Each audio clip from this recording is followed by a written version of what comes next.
ऋषि पंचमी व्रत कथा पूजन विधि और महत्व। हर हर महादेव। दोस्तों, आपका स्वागत है। दोस्तों, भाद्रपद माह के शुक्ल पक्ष की पंचमी तिथि को ऋषि पंचमी मनाई जाती है। यह व्रत गणेश चतुर्थी के अगले दिन आता है। महिलाओं के लिए इस व्रत का खास महत्व है। मान्यता है कि इस दिन व्रत करने से व्यक्ति जन्म मरण से मुक्ति और राज्यस्वलाभ से दोषों से मुक्त प्राप्त करता है। ऋषि पंचमी के दिन गंगा स्नान का बहुत महत्व है। गंगा स्नान करने से जीवन में हुए हर तरह के पापों से मुक्ति मिल जाती है और पूजनीय माने गए सप्त ऋषियों की कृपा प्राप्त होती है। आइए जानते हैं कब है ऋषि पंचमी, किस दिन रखा जाएगा ऋषि पंचमी का व्रत। भाद्रपद माह के शुक्ल पक्ष की पंचमी तिथि 7 सितंबर शनिवार को शाम 5:37 पर शुरू होकर 8 सितंबर रविवार को रात 7:58 पर तक है। ऋषि पंचमी व्रत 8 सितंबर 2024 रविवार को रखा जाएगा। ऋषि पंचमी मुहूर्त सुबह 11:03 से दोपहर 1:34 तक मंत्रों का जाप। ऋषि पंचमी पर इन मंत्रों का जाप करना शुभ माना गया है। ऋषि पंचमी व्रत का महत्व। ऋषि पंचमी व्रत महिलाओं के बहुत महत्वपूर्ण है। हिंदू धर्म में महिलाओं को माहवारी के दौरान कुछ कार्यों को करना निषेध माना गया है। इस समय धार्मिक कार्य में शामिल होने, पूजा करने और भोजन बनाने की मनाही होती है। मान्यता है कि अगर महिलाओं से माहवारी के समय अनजाने में कोई गलती हो जाए तो ऋषि पंचमी व्रत कर सप्त ऋषि की पूजा करने से दोषों से मुक्ति मिल सकती है। ऋषि पंचमी की पूजा विधि।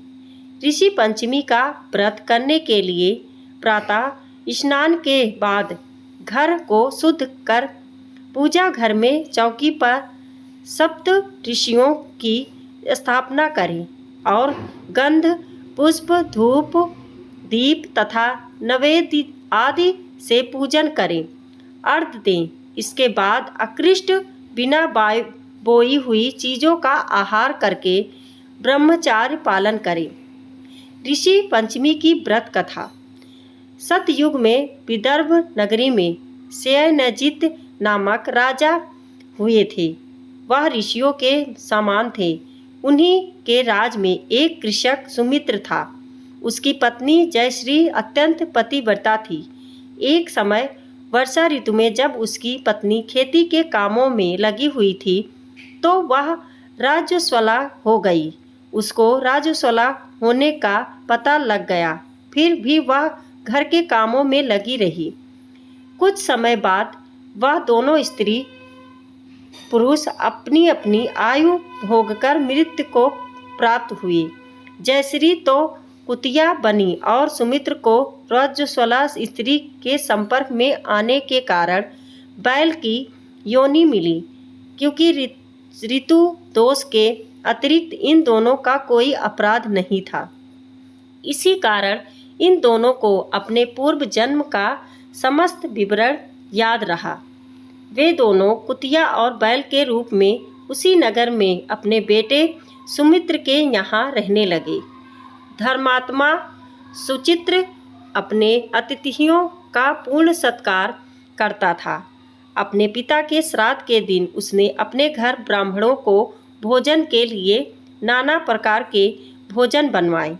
जब उसकी स्त्री किसी काम के लिए रसोई से बाहर गई हुई थी तो एक सर्प ने रसोई की खीर के बर्तन में विष वमन कर दिया। कुतिया के रूप में सुचित्र की माँ कुछ दूर से सब देख रही थी। पुत्र की बहू के आने पर उसने पुत्र को ब्रह्मा हत्या के पाप से बचाने के लिए उस बर्तन में मुंह डाल दिया। सुचित्र की पत्नी चंद्रवती से कुतिया का यह कृत्य देखा न गया और उसने चूल्हे में से जलती लकड़ी निकालकर कुतिया को मारी। बेचारी कुतिया मार खाकर इधर उधर भागने लगी। चौके में जो जूठन आदि बची रहती थी वह सब सुचित्र की बहू उस कुतिया को डाल देती थी, लेकिन क्रोध के कारण उसने वह भी बाहर फिकवा दी। सब खाने का सामान फिकवा कर बर्तन साफ करके दोबारा खाना बनाकर ब्राह्मणों को खिलाया। रात्रि के समय भूख से व्याकुल होकर वह कुतिया बैल के रूप में रह रहे अपने पूर्व पति के पास आकर बोली, हे स्वामी, आज तो मैं भूख से मरी जा रही हूँ। वैसे तो मेरा पुत्र मुझे रोज खाने को देता था, लेकिन आज मुझे कुछ नहीं मिला। सांप के विष वाले खीर के बर्तन को अनेक ब्रह्म हत्या के भय से छूकर उनके न खाने योग्य कर दिया था। इसी कारण उसकी बहू ने मुझे मारा और खाने को कुछ भी नहीं दिया। तब वह बैल बोला, हे भद्रे, तेरे पापों के कारण तो मैं भी इस योनि में आ पड़ा हूँ और आज बोझा ढोते ढोते मेरी कमर टूट गई है। आज मैं भी खेत में दिन भर हल में जुता रहा। मेरे पुत्र ने आज मुझे भी भोजन नहीं दिया और मुझे मारा भी बहुत। मुझे इस प्रकार कष्ट देकर उसने इस श्राद्ध को निष्फल कर दिया। अपने माता पिता की इन बातों को सुचित्र सुन रहा था।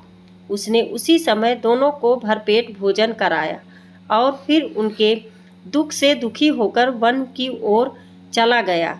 वन में जाकर किन कर्मों के कारण इन नीची योनियों को प्राप्त हुए हैं और अब किस प्रकार से इनको छुटकारा मिल सकता है।